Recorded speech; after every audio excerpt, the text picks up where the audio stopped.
This is a world full of man-eating monsters. The monster eats half of the main character's body, and when he wakes up again, he finds himself living in his sister's body. From that day on, he has had some strange proclivities, often touching his body late at night and shyly staring at his body when taking a bath. To discover the secret of his body, he has to figure out what happened when he was in a coma. This world is divided into two parts by a wall. Outside the wall is a world ruled by monsters, and it turns into a waste ruin. In a world without laws, people have to face the crisis of food shortage and avoid being attacked by others. The world inside the wall is the heaven that everyone yearns for. It is said that the heaven has abundant food and a beautiful environment, and people here live a happy life. The story today will start here. A girl named Mimiheim tells a boy named Tokyo that there will be a school exam today. Tokyo doesn't believe her words, because if there is really an exam, the school will notify them in advance. Unexpectedly, the next moment, Mimiheim's words come true, and the school really notifies that a temporary exam will be held. During the exam, Tokyo sees a strange question on the screen. It says, "Do you want to go outside?" The question flashes by, and Tokyo thought he misread it. As the exam is over, Tokyo wonders how Mimiheim knew the exam time in advance, and she indicates that it was just her premonition. Tokyo then tells her about the weird question he saw in the exam. Hearing it, Mimiheim takes Tokyo to the wall, saying that she has been having a hunch that there is another world outside the wall. Recently, when she thinks about it, two figures will appear in her mind, with one of them looking exactly like Tokyo. Tokyo grew up here, and he takes the walled area as the whole world. But after listening to what Mimiheim said, he falls into deep thought, and even suffers insomnia at night. So he comes to the wall again, only to be found by the principal. Tokyo asks the question out of curiosity. Is there really another world outside the wall? The principal thinks that Tokyo will know the truth sooner or later. So she tells Tokyo that there is indeed a world outside the wall, but it's just a filthy world with many ugly monsters. The scene then switches to the outside world. 15 years ago, an unprecedented catastrophe hit the world, leaving it devastated. A pair of siblings walk through the street. The older sister is named Karuko and the younger brother is named Maru. From their conversation, we know that they are looking for heaven, but they don't know where it is exactly.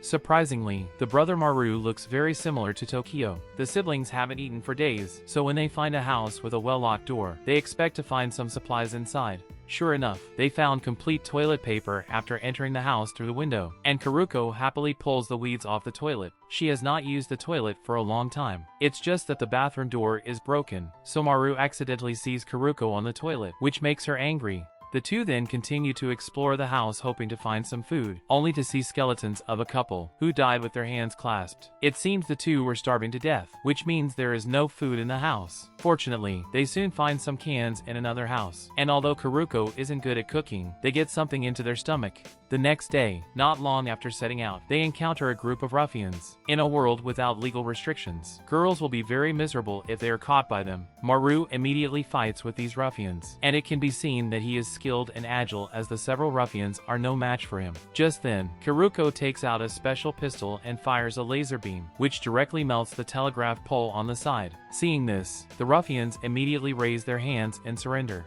Karuko inquires about heaven from them, getting to know about a place full of tomatoes, which is called heaven by tomato lovers, and Karuko decides to visit that place. Then Karuko threatens the ruffians to hand over a battery, and when they see Karuko put the battery into the bottom of the pistol, they realize the pistol just had the energy replenished. Though angry, they can only watch Karuko and Maru leave. On their way, Karuko and Maru talk about their age. Maru says he is 15 years old, while Karuko isn't sure about her age, just saying she's around 20. Soon after, they stumble upon a hotel still in operation. In a collapsed world, money is useless, so Karuko gives some batteries to the hostess to show gratitude for her taking them in. Karuko then asks if the hostess has any information about heaven, along with showing pictures of two men, hoping to know their whereabouts, as the two men are important to Karuko. However, the hostess knows nothing about the men or heaven. Karuko is not disappointed about the answer, just taking Maru into the room, and they are finally able to take a hot bath. Strangely, when Karuko sees herself naked body full of scars in the mirror, she looks a bit shy. Later, in the chat with the hostess, they learn that there will be dangerous monsters appearing at night. Instead of being scared, Karuko shows some excitement, saying that she has a special pistol that can shoot monsters, only to see a sudden gloomy expression on the hostess's face. But soon she returns to normal and prepares dinner for them. During the meal, the hostess reminds Maru and Karuko that it is not a good thing for siblings to have a child. The two immediately blush, and Karuko quickly explains that she and Maru are not siblings, let alone she has no interest in him, and that she is just a bodyguard Maru hired in Tokyo.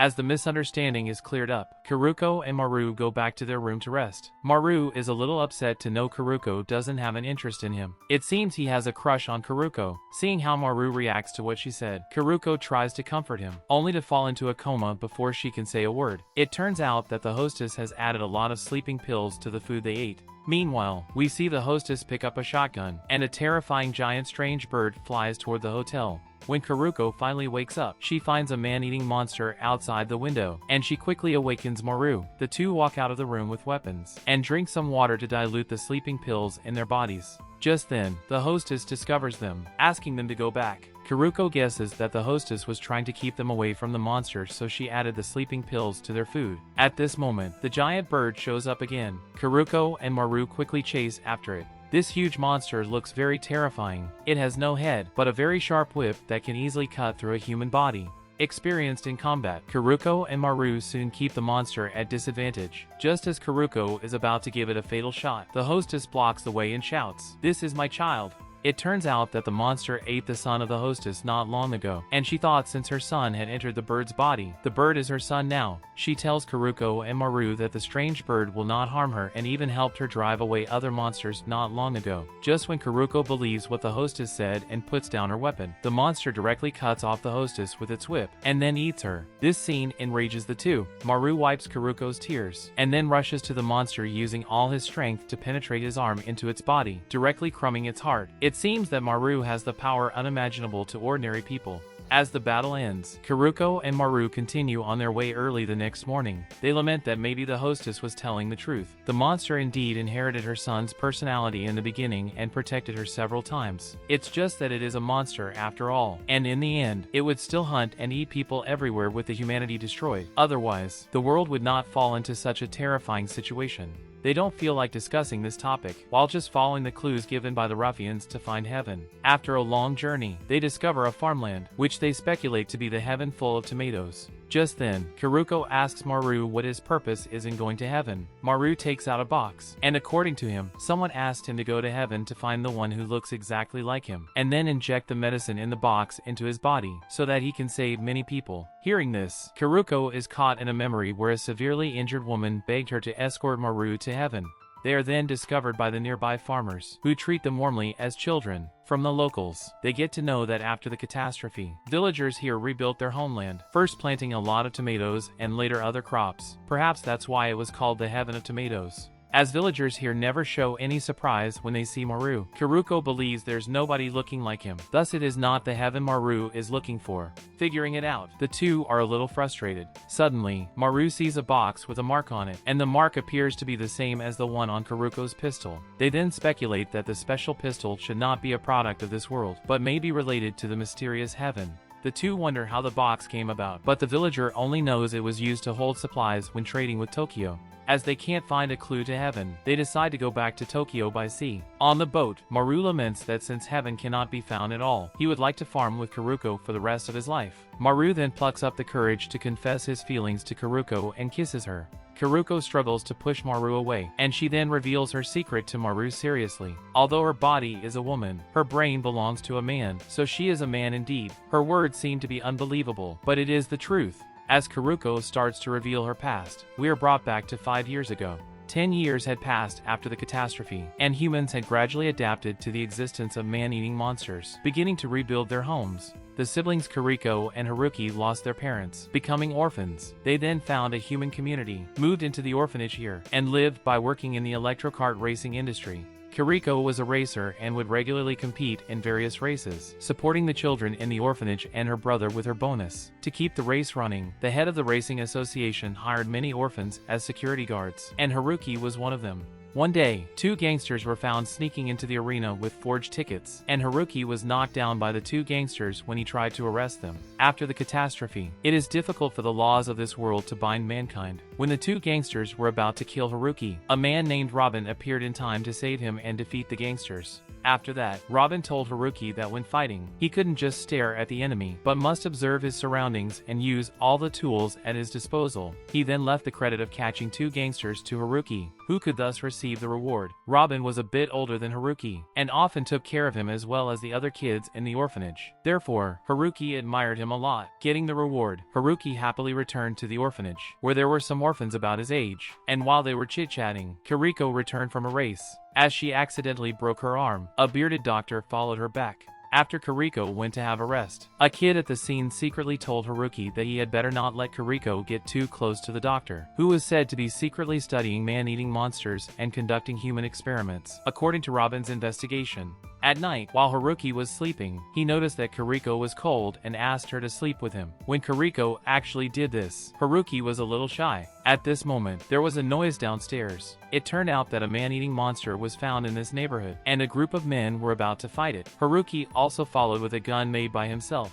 The scene then switches to Haruki training his gun shooting skills. It turned out the man-eater had been eliminated, but Robin was so angry at Haruki joining the fight. He lost his sister who was at Haruki's age when the catastrophe had just occurred, so he would pay extra attention and care to Haruki, hoping to keep him safe. Just then, Haruki noticed that it was almost 3 o'clock, and he hurried to watch his sister's race. To observe the racetrack better, he took out his binoculars to watch the game, only to find a transparent man-eater appearing at the end of the track. He was going to shout for help, but the race had started, and the cheers of the people at the scene were so loud that nobody could hear his voice.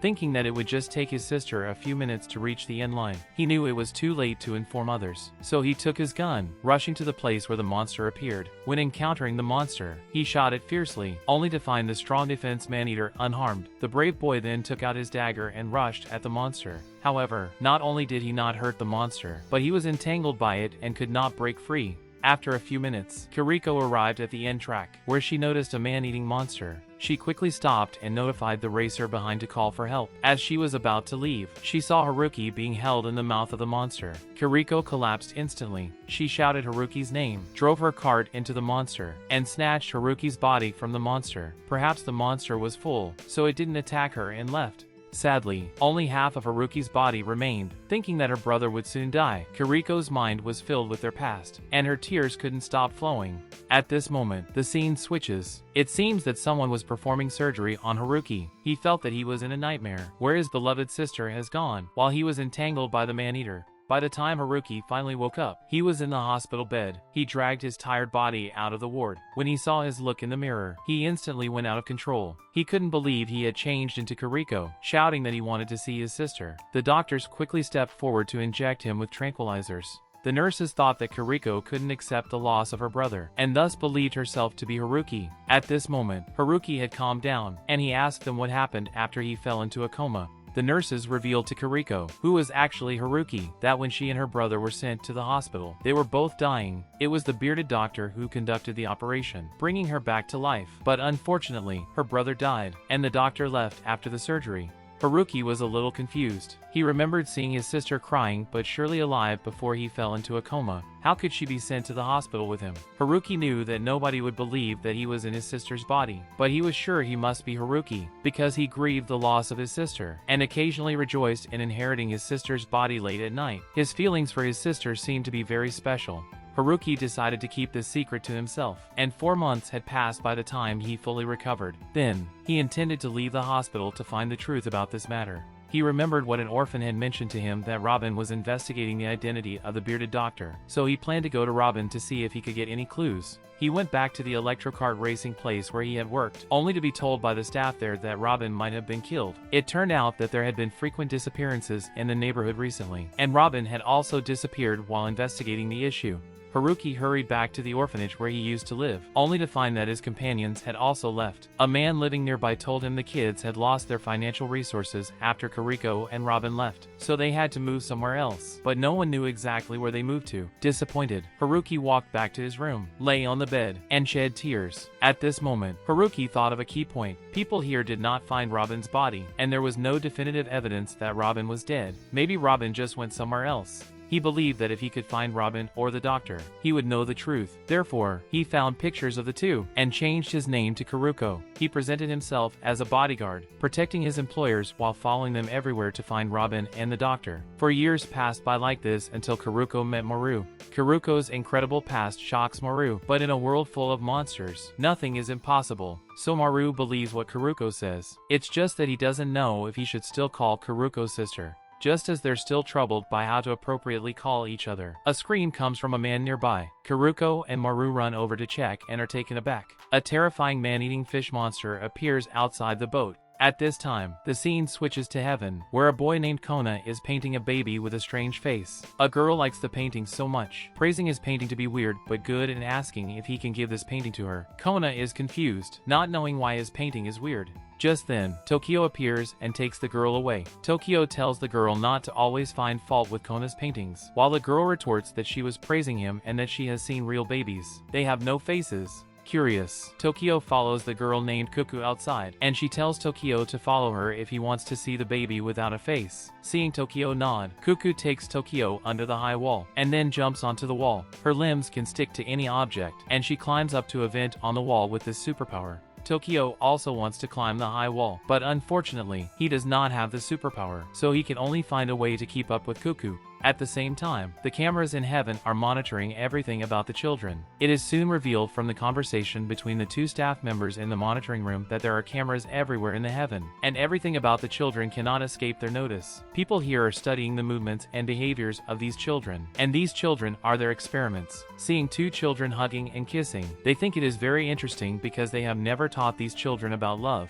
At this moment, Tokyo finds a machine, and taking advantage of the fact that the machine can move against the wall, he steps on the machine and ascends. Strangely, the monitor is already focusing on Tokyo, but he can't be seen on the monitoring screen. Soon, Tokyo follows Cuckoo through the ventilation duct to a laboratory. There are many experimental containers with many strange babies inside. They have no face, and some strange tentacles grow on the lower part of their bodies. When one of the babies sees Tokyo, he makes a gesture of embrace. Tokyo approaches the baby curiously, and just then, an alarm-telling intruder detected sounds in the room. Cuckoo quickly jumps on the ventilation duct, but Tokyo does not have the same bounce as Cuckoo, and he is so frightened that he stands still. At this moment, after hearing the alarm, the staff members send someone to see where the intrusion has occurred. However, just like not long ago, Tokyo doesn't show up on the monitoring screen.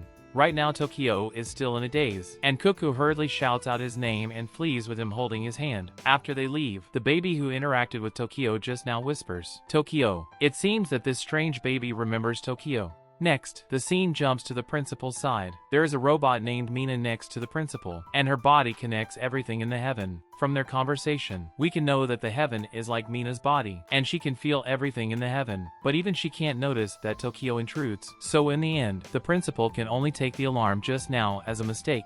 Now, let's finish the story in the heaven and jump to Karuko and Maru's side. Karuko discovers a man-eating giant fish on the ship. This strange fish has an ability similar to Cuckoo's, with many human arms on its body, and it can move quickly with its arms sticking to the wall. Besides, it will spit water arrows to attack humans. The most frightening thing is that it is covered in a strange film of water, and even Karuko's pistol cannot hurt it. Karuko and the others can only temporarily retreat into the ship, and they learn from the captain that the ship won't reach the shore until at least 30 minutes later. But if this strange fish keeps attacking the ship, the hull is likely to be destroyed. Through the observation just now, Karuko finds that the strange fish relies on the water film on its body to stick to the wall and defend itself. So she thinks of a very dangerous way to deal with it. That is, to lead the fish to the ship and fight it. Before Maru can understand Karuko's plan, Karuko has already run to the deck to attract the fish's attention. When the fish is attracted, she and Maru desperately escape, leading the fish to a place in the cabin where the goods are stacked. Maru tries to find an exit to flee, but Karuko reassures Maru that he doesn't have to do that. It turns out that this cabin is filled with various cardboard boxes, which contain not only various vegetables, but also a lot of marijuana. These cardboard boxes and marijuana absorb the moisture on the strange fish, making the water film on the strange fish disappear. Therefore, the fish becomes an ordinary giant fish. After the thread is removed, Karuko asks Maru to kill it. When Maru puts his hand on the strange fish's body shrinks, with the white gas emitting, and instantly loses its life. It seems that Maru has a special ability to kill the monster by touching it. Soon after, the ship docks. To thank Karuko and Maru for killing the monster, the captain intends to give them payment. Karuko refuses because they think they were just saving themselves. At this point, Karuko takes out her pistol and asks the captain if he recognizes the marking on the pistol. The crew member who follows the captain observes for a while, and says that he knows the marking. As long as Karuko and Maru keep walking along the road ahead, they can see the building related to the marking. with useful information. Karuko and Maru set off right away. What makes them helpless is that the crew member mistook the logo of a cartoon bird in the home center for the marking on the pistol. That is to say, the clue this time is useless. But they don't end up finding nothing. Maru finds some desserts here, and they eat long-lost delicious food once again. Then, let's have a look at Tokyo's story. One day, he is reviewing his lessons in the classroom, and he notices a boy named Shiro takes Mimiheim away. Shiro takes Mimiheim to a corner where no one is, and what he says next makes Mimiheim a little puzzled. Blushed, he tells Mimiheim that every time he sees her, he will have a very special feeling in his heart, and he desires to lock her into his room, take off her clothes, and touch her body, even wanting to lick her body. Hearing this, Mimiheim is very confused, thinking that Shiro wants to eat her. Shiro hurriedly says that it is not right, but he can't make her understand his feelings. Tokyo overhears their conversation, and he is thinking about what Shiro just said. Soon after, he goes to visit a good friend who is sick, Tereo. Tereo has many dark blotches all over his body, and it seems that he is in great pain. Tokyo comforts Tereo that when he recovers, they will play together. At this time, Tereo takes Tokyo's hand, and before Tokyo can react, he approaches Tokyo and wants to kiss him on the lips. Startled, Tokyo pushes Tereo away and flees away. It seems that as these children in the heaven grow up, they gradually reveal their human emotions. Kona happens to see Tokyo running in panic, and Tokyo tells him everything that happened just now, with a sad expression on his face. He complains to Kona that everyone seems to become very strange recently, and he is afraid of these changes. Kona comforts him, saying that it is very normal for humans to fall in love with someone, and perhaps not long after, Tokyo will also have the desire to have intimate interactions with someone, which is not strange at all. Hearing this, Tokyo blushes and says that if it really happens, he hopes that the person is Kona. Smiling, Kona also says that he hopes Tokyo can be that person. At night, thinking of what Kona said during the day, Tokyo is so happy that he can't fall asleep. Just then, he receives urgent news that Tereo's condition suddenly deteriorates and he wants to see Tokyo. Soon, Tokyo arrives at Tereo's hospital room, and Tereo feels sorry for forcibly kissing Tokyo. He says that he didn't take account of Tokyo's feelings at that time, and he can feel that he can't live long. Tokyo is very worried about him, and at this time, Tereo plucks up the courage to tell Tokyo to leave this dangerous place as soon as possible. At this moment, Tokyo doesn't know what Tereo meant, as he is still immersed in the sadness that Tereo is about to die.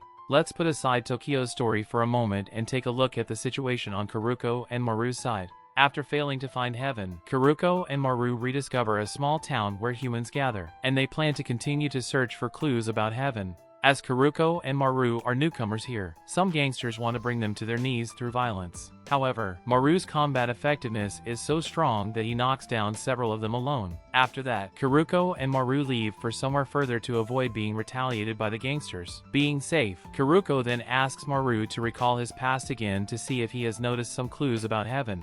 Maru was born in the year of the Great Disaster and had been living with many children and some adults. However, when he was 7, the place they lived closed down and some children were taken away by their parents. The remaining children could only follow the older ones to live by collecting scraps. 3 years later, the leader of their group was killed over some sort of turf war, while Maru and the other children were taken in by the murderer. A few more years passed by. A woman named Mikura adopted Maru and taught him how to kill monsters, and it was she who later asked Maru to find heaven. Karuko doesn't get any useful information from Maru's story, so she plans to go out and get a map of the neighborhood to see if she can find something new. When she arrives in town, she discovers that the gangsters who they fought not long ago are looking for Maru. Just then, one of them proposes to stop looking for the kid. Instead, they should focus on the upcoming Ministry of Reconstruction. But other gangsters don't take it seriously, because the news of the imminent arrival of the Ministry of Reconstruction has been spread for a long time. The word Ministry of Reconstruction plunges Karuko into a memory. When Karuko was still Haruki, Robin once told him that since the Great Disaster, an organization had emerged. This organization abducted high-tech talents everywhere, hoping to use this group of talents to rebuild human society and rule the world. Surprisingly, this organization is called the Ministry of Reconstruction, and Karuko never expects there are still rumors about it. At this moment, Karuko has obtained the map and replenished her special pistol. She evades the gangsters and returns, only to find Maru missing. In an instant, many bad memories emerge. Worrying that Maru was eaten by a monster, she gets emotional, shouting Maru's name. Just then, Maru comes over from the next room, with his face blushing. It turns out that Maru was reading some special comics next door to satisfy his physiological needs. Still badly shaken, Kuruko asks Maru not to disappear suddenly without telling her. Tears then fall from her eyes. As her family and friends have left her, she is really afraid of losing Maru. Seeing this, Maru quickly steps forward and hugs Kuruko, whispering comfort. When Kuruko finally calms down, she pulls out the map, which shows a place that has 100% safe water. And in today's world, probably only heaven has 100% safe water. Although the trip may be in vain again, they still decide to go there and take a look. Just then, the captain of the ship they took last time comes to them, proposing to hire them as the bodyguards because they showed great combat strength when defeating the fish monster. The cargo to be protected is part of the organs of the fish. It is said that there is a great doctor in an immortal order nearby, who can combine the organs of monsters with the human body to help humans obtain powerful physical bodies and even immortality. The captain wants to show off the organs he collected, only to find the organs in the bottle have turned into some sloppy pieces. As the organs have melted, the captain has no plans to look for the doctor, while Kuruko suspects that the doctor who can combine the monster's organs with the human body might be the bearded doctor she has been looking for. So she and Maru decide to go to the place to investigate. Elsewhere, one of the researchers in heaven discovers a footprint on the wall of the laboratory, realizing that someone has secretly broken in. Therefore, he begins to investigate the matter. Meanwhile, the children in heaven are singing and dancing outside Tereo's ward, hoping that Tereo can feel better hearing these cheerful music and get recovered. Unfortunately, the hopes of these kind children are doomed to be disappointing. When Tokio wakes up the next day, he receives the news that Tereo has passed away as his disease deteriorated. Soon after, they hold a funeral for Tereo, and everyone is grieved. Just then, Tokio asks Kona a question. Did Azura also die of this disease? Hearing this, Kona suddenly becomes nervous. In his memories, Azura did not die of illness, but chose to end his life himself. But Kona does not tell Tokio the truth, so he replies, maybe yes. When the children are mourning Tereo, the robot Mina tells the principal that the samples have been collected and Tereo's body can be cremated. Hearing this, the principal couldn't help but lament that this is the second deceased among the children. From their conversation, we learn that Tereo died of a strange disease, but Azura ended his life because he could not accept his body. The principal looks a little sad. Although these children are experiments, she brings them up after all. The death of children is the last thing the principal wants to see. She wonders why Tereo would get this strange disease. However, the researcher answers that they have no idea about it since they have already worked hard to make the children immune to various diseases. In other words, every child here can die of disease, which enrages the principal, who angrily orders the researcher to find out the cause before the day of fate. Later, when they cremate Tereo's body, they are shocked to see a strange black bug-like stuff in the ashes. At night, Tokio is vomiting on the toilet. A terrible thought comes to his mind. Could it be that he is also sick? Tokio hurriedly goes to check. Fortunately, there's nothing wrong with his body, and he is just too tired. Relieved, Tokio goes back to bed, and that's when he notices that Azura, who should have died, suddenly appears and says, Tokio, what is your specialty? The next moment, Tokio's body undergoes strange and frightening changes. Suddenly, he opens his eyes with fear. It was all just a nightmare. Somewhat terrified, Tokio sneaks out of his room and comes to Kona's room for comfort. The two begin to interact intimately, and it seems that they have secretly become a couple. We can see Tokio's body figure, which actually has very obvious feminine characteristics. At the same time, the researcher has found out through the comparison of footprints that the person who sneaked into the laboratory was Tokio. He just can't figure out how Tokio could avoid the camera. Now, let's take a look at Kuruko and Maru's side. They plan to collect some water before going to the Immortal Order, so they store their luggage in a nearby guest house owned by a girl. They then approach the site marked on the map for containing 100% safe water, only to find it is just a flooded underground parking lot, and the water is not clean. Before they could figure out why it is marked as a safe water source, they discover an injured man. The man begs them to save him, saying that there's a monster here, and the next moment, the monster shows up, attacking them. The two quickly run out, while Kuruko knocks down a stone pillar with a pistol, crushing the monster's body, followed by Maru unleashing his abilities to kill the monster. However, Maru finds his ability unable to be activated, thus realizing that the beast in front of them is not a monster, but a giant bear. They quickly run up to a high platform to take refuge, where the bear can't reach. They intend to wait for the giant bear to leave, but after a long time, it is still hovering around. If they don't take another move, they'll be trapped here to death. Kuruko has to try to see if the pistol can fire a final attack, only to have the battery accidentally drop down. Knowing that her physical quality is inferior to Maru's, she proposes to let Maru touch her body if he can get the battery back. Maru was a bit scared at first, but when he hears this, he immediately rushes down and grabs the battery before the giant bear attacks. Later, with the tacit cooperation of the two, Kuruko manages to shoot the bear with the last bullet of the pistol, and the injured man is rescued by the way. When they return safely to the hotel, Kuruko recalls the accident that happened today, deducing that someone who knows about the possible appearance of the bear deliberately marked the location on the map, to lure others who want the safe water to go and be killed by the bear, so that he or she can get their supplies. In this world of the jungle, danger is everywhere.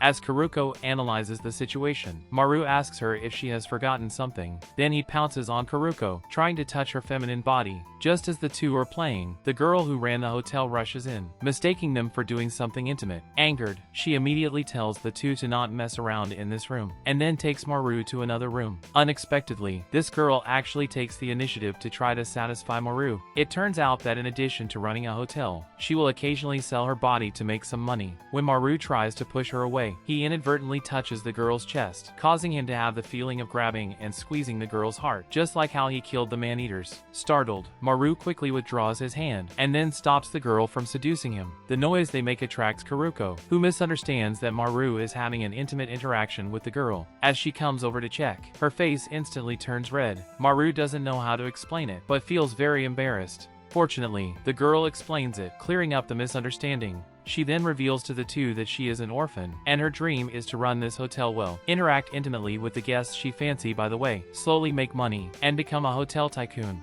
Kuruko and Maru then return to their room, where Maru finally gets the chance to tell Kuruko about the strange feelings he had when touching the girl, but neither of them can figure it out for the time being. The next morning, when the two are about to leave, they find that the girl is in sadness. It turns out that the man attacked by the beast yesterday has died. He is the boss of the nearby guards and has been taking good care of the girl. They don't know how to comfort this girl, as death happens so often in this world. Anyway, they feel sorry for her. Influenced by the girl, Maru is in low spirits when leaving. To comfort him, Kuruko takes the initiative to hold Maru's hand. She wants to tell him that no matter what happens, at least she would be by his side. The two keep moving on, looking for the answers they want. Maru and Kuruko arrive at the location of the Immortal Order showed on the map, but except for the quiet surroundings, they find no clues to the order. To attract its attention, they find a panel and write, offering services to kill man-eaters for 2 million yen per time. They wander around carrying this sign, and are finally noticed by the members of the Immortal Order. The members who have been hiding nearby inform a doctor of their discovery. Hearing this, the doctor suspends the operation, ordering them to bring back Maru and Kuruko. It seems the doctor is the leader of the Immortal Order. However, someone takes Maru and Kuruko away faster than the members of the Order. They are from an organization that opposes the Immortal Order, and when they see the sign saying they can kill the man-eaters, they want to pay for Kuruko to help with one thing.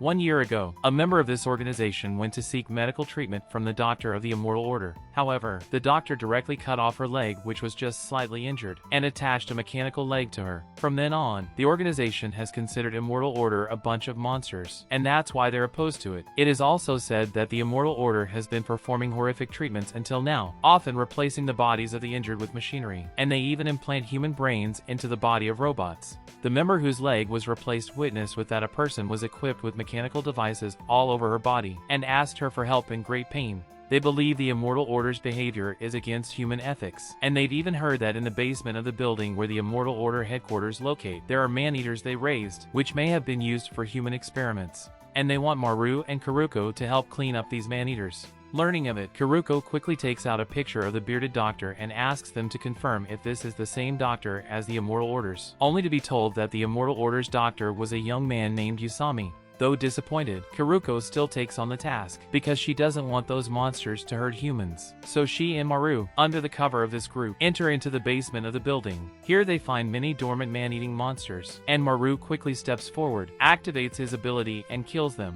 As they search for more, Kuruko discovers a very large man-eater, like the leader of these monsters. Before they can try to eliminate it, the monster emits a strange blue light, and in the next second, many weird man-eaters appear nearby. It seems they just walk through the wall. due to the sheer number of monsters. Maru and Kuruko are soon trapped by the monsters and unable to resist. Kuruko's body is gradually eaten by the monster. As she loses her physical strength and cannot breathe, she falls into darkness. Kuruko is desperate, but she suddenly feels that Maru is kissing her, which brings her back to her senses. It turns out that everything just now was an illusion, and Maru tries to calm her down when she falls into madness. As for why Maru did not fall into hallucinations, it may have something to do with his special ability. Maru kills the monster that hallucinated Kuruko just now, and just when they are embarrassed about the kiss, a man suddenly appears. He laughs strangely when he sees that Maru has the ability to kill monsters. Maru and Kuruko thought they encountered some pervert, only to see the man bow to them, asking them to help kill another monster to save someone. This man turns out to be the young doctor, Usami. Usami takes Maru and Kuruko to his headquarters, where they are surprised to see nothing terrifying unlike what the organization of the Anti-Immortal Order encountered before. Instead, there are a lot of injured humans, who have all undergone Usami's modification, and they have great respect for this doctor. After greeting the patients, Usami takes them to another room, where they see a wound-riddled girl, who can die at any time without the machines, and is unable to speak now. She turns out to be Usami's family, attacked by a man-eater a long time ago. When studying those monsters, Usami has found that if a human was bitten by a man-eating monster, he would be infected with a virus, which would cause the man to become a man-eater if the infected part is not removed in time. What's worse, even if it is removed, sooner or later the virus will onset again. That is to say, once you are bitten by a monster, you will definitely become a monster one day. To avoid the girl from becoming a man-eater in the end, Usami hopes Maru can kill her now, which is also her wish as she wants to die as a human. Hearing this, Kuruko and Maru are shocked. They finally get to know that Usami forcibly amputating people's injured parts is to prevent them from turning into a monster. Although the girl cannot speak, she can present what she wants to say through a tablet next to her. Her last wish is to take another look at the sky. A kind Kuruko is touched, and decides to help the girl fulfill her wish. This room is less than 10 meters from outside, so they can move both the girl and the machines that keep the girl alive slowly outside. Meanwhile, an accident occurs in the organization that goes against the Immortal Order. Their leader falls and her head hits the ground while protesting. Soon after she is sent back to rest, a bald man in charge of taking care of her announces that she has died, which is all because of the Immortal Order. Therefore, the bald man orders the members of the organization to launch an attack on the Immortal Order. As for the reason why he dares to attack, it is because he has just received news from his subordinates that all the monsters in the basement of the Immortal Order's headquarters died. The bald man describes the Immortal Order as a terrorist organization that imprisons humans for human experimentation. At his instigation, they launch a fierce attack on the Immortal Order. We have explained that the Immortal Order is actually not a terrorist organization, so after discovering the attack, people here begin to arrange for the injured to leave. Elsewhere, Maru and Kuruko, with the help of Usami, begin to move the machine slowly. After a while, they finally carry the girl outside the room. When the girl sees the sky again, tears well up in her eyes. Her last wish has been fulfilled, and she can finally die in peace. Maru closes his eyes, puts his hand on the girl's body, and the next moment he seems to pass through her body, reaching a red heart. Maru takes the heart in his hand and crushes it, ending the girl's life.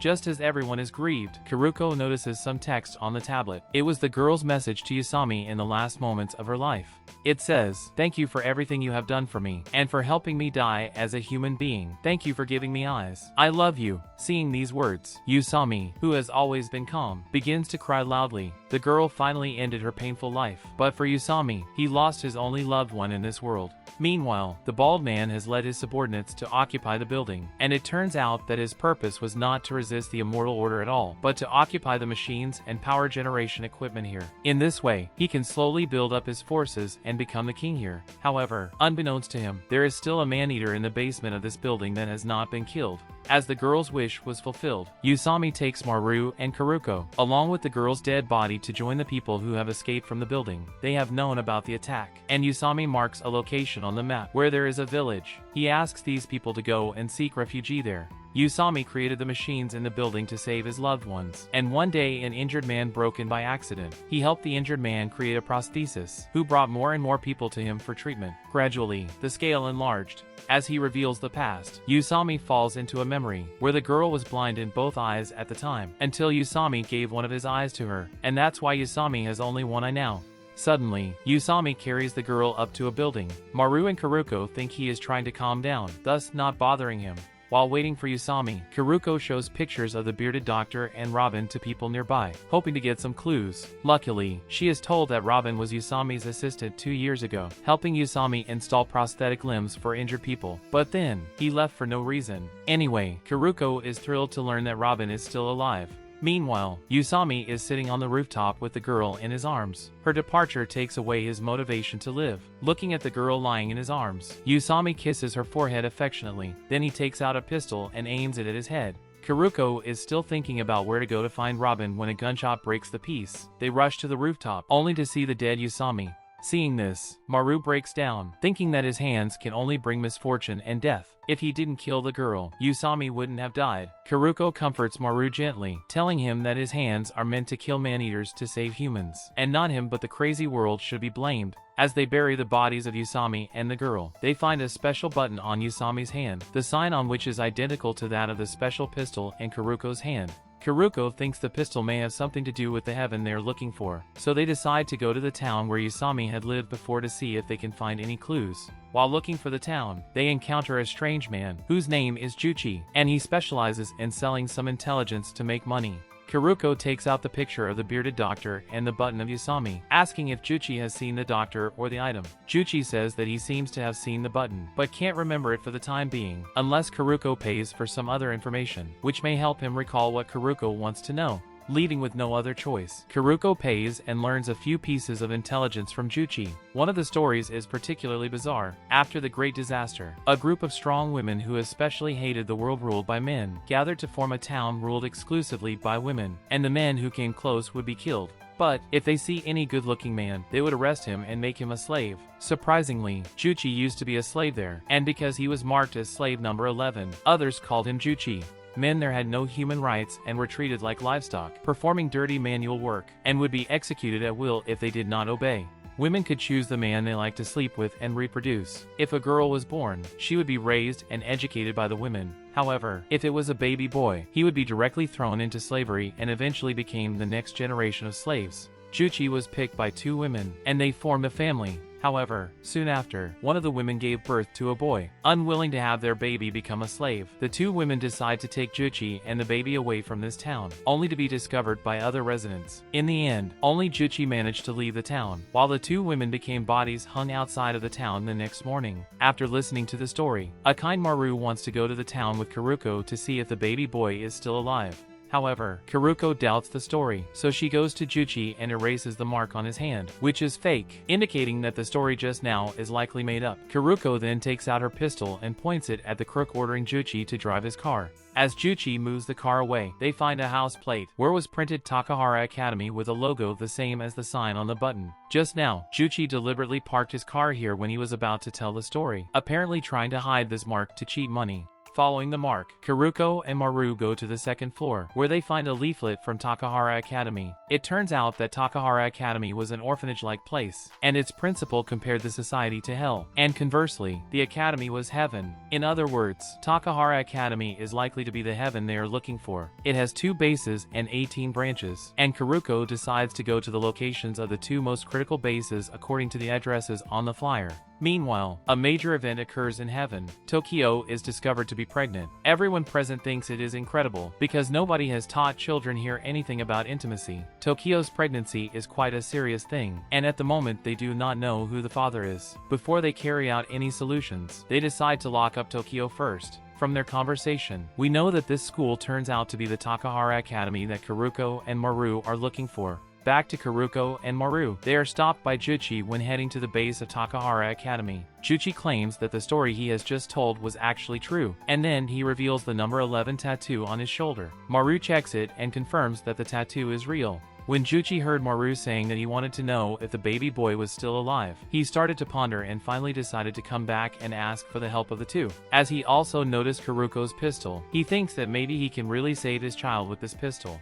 Kuruko and Maru are kind, agreeing to help Juchi determine if his child is still alive before heading out to find Takahara Academy. So they get into Juchi's car and head to the town ruled by women. Upon arriving at his destination, Juchi makes Kuruko hide her chest, because women in the town extremely discriminate against plump women. Then he asks Maru to dress up like a cute girl before allowing them to enter the town. It's rather an abandoned school than a town. Maru and Karuko soon find something abnormal. There are no humans here, so they speculate that the residents here may have shifted their bases. Gaining no more information, they plan to see if they can collect some supplies before leaving.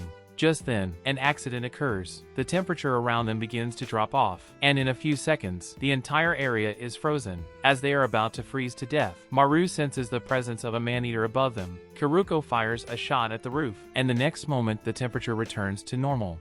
Soon after, they hear a voice nearby, and Karuko runs to the sound. Despite Maru's calling, it turns out she has discovered the weakness of the man-eater from its attack just now. This is the experience she has summed up in fighting man-eaters for so many years. As long as she knows how the man-eater attacks, it is no longer terrible for her. This man-eater's attack was ranged and could only freeze opponents in narrow places. It is a bit like a spider, and Karuko, after spotting the man-eater, fires a shot at it from a distance, blowing up half of its body. Karuko then asks Maru to touch the half body, but Maru doesn't find its core. In other words, the other half of the body that escaped is the main body of the man-eater. Ending the crisis, Karuko tells Juchi the results of the investigation. They speculate that the man-eater just now probably killed all the people in the town. Just when they are desperate, they meet two men who had been slaves with Juchi. Under their narration, Juchi learns the truth about the disappearance of the town's residents. It turns out that after Juchi escaped, the town was invaded by a man-eater. The slaves were lucky enough to be woken up by the cry of the baby boy when the man-eater attacked, so they managed to run away, while the others were all killed by the man-eater. Now the slaves who escaped live in a nearby stronghold, and Juchi's child is still alive. Led by the two men, they come to the stronghold. When Juchi sees his child, he can't help but cry happily. Maru and Karuko are also very happy. A banquet is held at night to celebrate the return of Juchi. As for Maru and Karuko, they decide to stay here overnight and leave tomorrow to find the base of Takahara Academy. Just as they are sleeping, the temperature around them begins to drop again, which wakes Karuko up, and she immediately informs others to escape the house. However, she then discovers that the little boy was left in the room, rushing back to take him despite her own safety. As she is trying to get out, she finds that no matter how far she runs, the temperature keeps dropping. Just as Karuko is about to freeze to death, Maru snatches the boy from Karuko's hand and puts him on the ground. The next moment, the temperature around returns to normal. It turns out that it is not the man-eater but the boy that made the temperature drop. Maru tells Karuko that he has just felt the breath of a man-eater from this boy. As he finishes his words, the boy cries from his sleep, and the temperature around him also returns to normal. The next morning, Karuko tells Juchi the secret of the boy, but they don't know why he would become a man-eater. Perhaps because Karuko is so kind. Instead of killing the boy, she asks Juchi to take good care of the child. In return, Juchi gives Karuko and Maru his car. With a vehicle, Karuko embarks on the path of looking for heaven.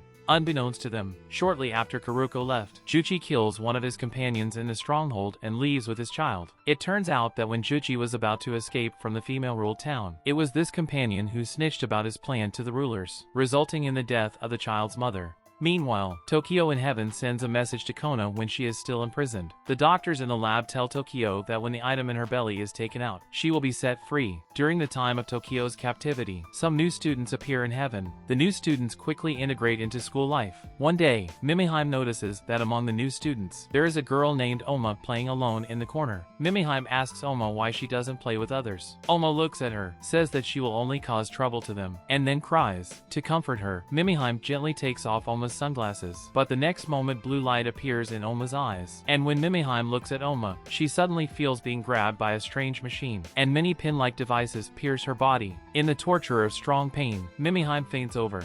When Mimiheim wakes up, she finds herself in the ward. She soon realizes that the machine was just her hallucination. Just then, from the next bed comes Kona's voice. Mimiheim thinks Kona is sick, while Kona explains that he seems to be strangely in sync with Tokyo's physical condition, and he couldn't get out of bed out of the pain. Luckily, he feels better now. Hearing that Kona feels okay now, Mimiheim is relieved, and then she talks about her troubles. It turns out that she is so afraid of sharp things like knives and needles, but in her memory, she hasn't been hurt by those. Not only that, Mimiheim also sees things that others can't, and sometimes even predicts the future, although she can't predict the exact time. Kona tells her it is supposed to be a phobia, and Kona himself is particularly afraid of being locked up in a cramped space. After pouring out her heart, Mimiheim feels much better. When she is going to go back to her room, she meets Oma, who comes to apologize. Mimiheim already knows that Oma's ability is to make others see what they fear, and she won't blame her. To comfort Oma, Mimiheim decides to face her fears. Mimiheim falls into hallucinations again after taking off Oma's sunglasses, but this time she overcomes the hallucinations with a strong will and becomes good friends with Oma. Hours ago, Tokyo was giving birth in the delivery room with the help of the doctors, and the process made her very painful, which should be the reason why Kona felt the pain. Soon, Tokyo's baby is put into the lab. After that, Saatari, the experimenter in charge of delivering the baby, has a secret conversation with the principal, and we can learn something from their talk. The first message is that 8 people known as combatants were transported to a place that was supposed to be the world outside of heaven. They were equipped with a weapon, which turned out to be identical to Karuko's special pistol. The second message is that the kids here were created by Mina, the artificial intelligence, and they are not normal humans. The principal created these perfect-oriented children with the intention of transplanting brains into their bodies, so that she and other humans in need can become immortal. Unfortunately, these seemingly perfect children will get a strange disease and die, and the experimenters have not yet discovered the cause. Now the principal is pinning her hopes on Tokyo's child, who may not get the strange disease. To have the brain transplant operation, the principal must wait until the children turn 15, but she is over 80 now, and perhaps she won't be able to live to that time. Therefore, she asks Saatari to transplant her brain into the young vice principal first. That way she has enough time to wait until the child grows up. Although Saatari is somewhat disgusted with the suggestion, he does not dare to disobey the order. Soon after, students receive a notice that a special test will be taken soon, and they are summoned to gather at the pool, where they see Tokyo and everyone is happy to know that she is okay. Just then, the robot announces that the test is about to be carried out, but instead of revealing the content of the test, the robot tells the students that if they cannot get the answer, please follow their heart to choose the correct path to reach the outside world, which is their responsibility as Hiriko. The word Hiriko is the name of the man-eaters in the outside world. The children present have a strange feeling that although it is the first time they have heard the word, it seems to be their real name. As students in heaven are on their test, let's see what Karuko and Maru are doing. After getting the car from Juchi, they advance much faster. Soon, following the broken map, they arrive at the vicinity of the base of Takahara Academy. Since the roads in the city are damaged, they have to park their car here, and they will find a place to spend the night before heading to the final destination. At night, as they are going to bed, they notice a puff of smoke wafting out somewhere in the distance. After checking the map, they discover that it is from the base of Takahara Academy. Although they are curious, it is too dangerous to take action at night, and Karuko decides to go check it during the day. Meanwhile, inside the base of Takahara Academy, a mysterious man shows up, who turns out to be none other than Robin, the man Karuko has been looking for. At the same time, a major accident occurs in heaven. Today is supposed to be the time for the children to test, but it turns out that the machinery is invaded, and all the equipment runs out of control. Just as the staff of heaven falls into chaos, the barrier is suddenly broken, and the entire base seems to be attacked by something unknown. Fortunately, the children escape in time and are not injured. They are supposed to go back to their rooms to take refuge, but Mimiheim finds a hole in a nearby wall, which makes her have a strange idea to go outside and take a look.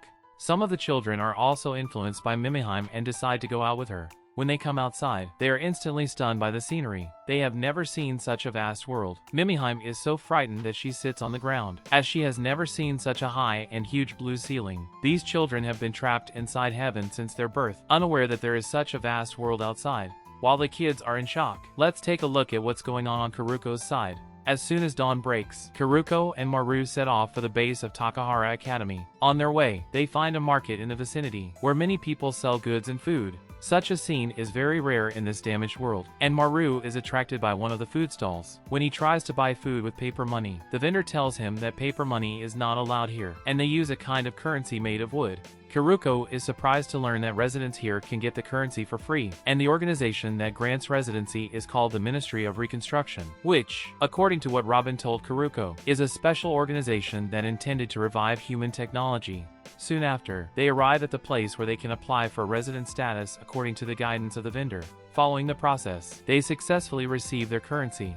since they were required to take pictures during the process. Kuruko thinks she might be able to get some clues about Robin, so she takes out the picture and asks the staff here, and to her surprise, he indeed saw Robin, who turns out to be the leader in the neighborhood. After talking to Robin on the phone, Kuruko is asked to meet him in 2 hours at a place called Large Filtration Plant. Kuruko takes Maru to find a residence and drop off their luggage, and then hurries to the meeting place, while Maru stays in the room waiting for Kuruko to return. When Kuruko sees Robin again, she is moved to tears. Robin is also surprised. The two tell each other about their experiences over the years, and Kuruko recounts his consciousness in his sister's body, much to Robin's shock. However, he quickly calms down, revealing that he also found the bearded doctor strange, so he kept tracking the doctor but in the end lost him. By the time he returned, the orphanage had moved. Robin later met Yusami while wandering, and stayed with him for 2 years. Then he discovered this strange base, which seemed to be able to cultivate plants that could adapt to harsh environments. So he cleaned up the wasteland and planted some edible plants on it.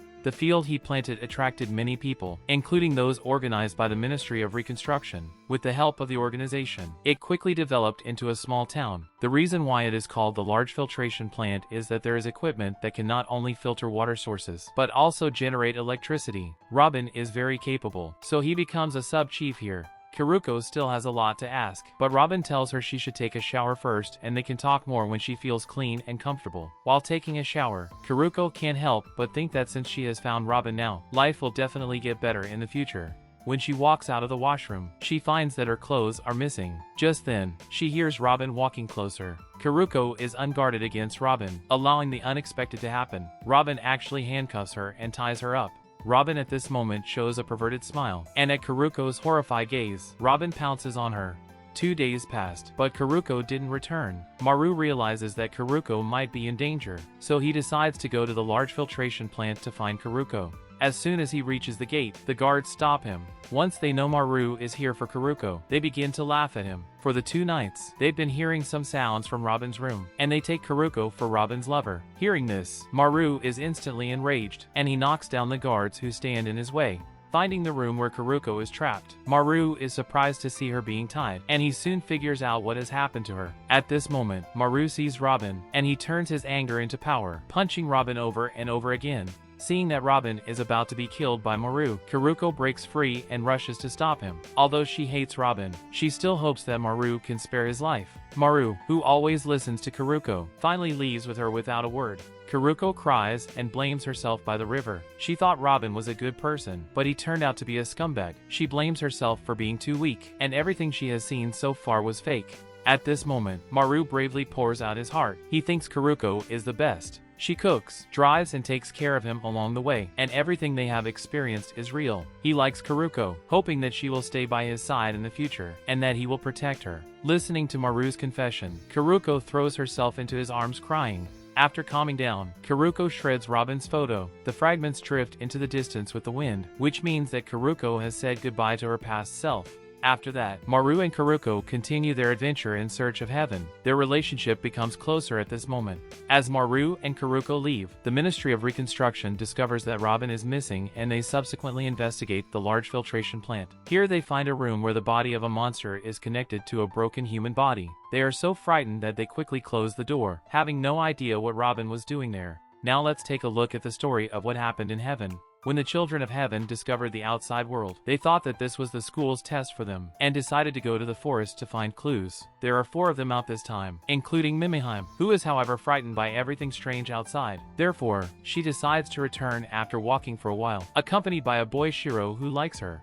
Strangely, they follow the same way back, but cannot find the location of the school. Just then, Mimiheim falls into danger while searching for the school, and Shiro is injured when saving her. Mimiheim doesn't understand why Shiro would rather be injured than protect himself. Shiro tells her that it is because of his love for her. Mimiheim then removes a button from her clothes and gives it to him, which may be a ritual to establish intimacy between them. It's worth noting that the button has exactly the same logo Kuruko has been looking for. Meanwhile, the vice headmaster of heaven intends to return Tokyo's baby to her. It turns out that she has always known that the principal intends to use these children to create eternal bodies, but she does not want the children to be in danger. Therefore, she takes advantage of the heaven being invaded to flee here with the children. Here is a detail. Saotari has created an identical infant to study it, but because of the attack just now, Saotari can't tell which is Tokio's child. Now that the situation is urgent, Saotari can only take a random one and gives it to Tokio. He then tells Tokio that it is her and Kona's child. Holding the baby, Tokio feels a sense of intimacy, and as she is about to find Kona to share this joy, the injured principal suddenly appears and tries to snatch the baby, who is her hope for eternal life. When Tokio realizes that she is in danger, many red tentacles suddenly emerge on her body, and then spread to the principal who is trying to take the child. A burst of white light flashes, accompanied by the scream of the principal. At the end of the story, Mimiheim and Shiro somehow gather with other two children who walked out of heaven together, and they get on a yacht. The direction of the yacht is the bustling human city. At the end of the last episode, we see the children of heaven heading to the human world that has not yet been destroyed, which means the story of heaven happened 15 years ago, and it may be these strange children entering the human world that brings the great disaster to the human world. So, is the appearance of man-eaters related to the children of heaven? We can only find it out in the next season. If you like this anime, remember to subscribe to my channel, and I will bring you a wonderful recap when the second season airs. Thank you for your support. If there's any anime you want me to recap, just comment the name below, and I'll pick the most liked one to review. See you in my next video.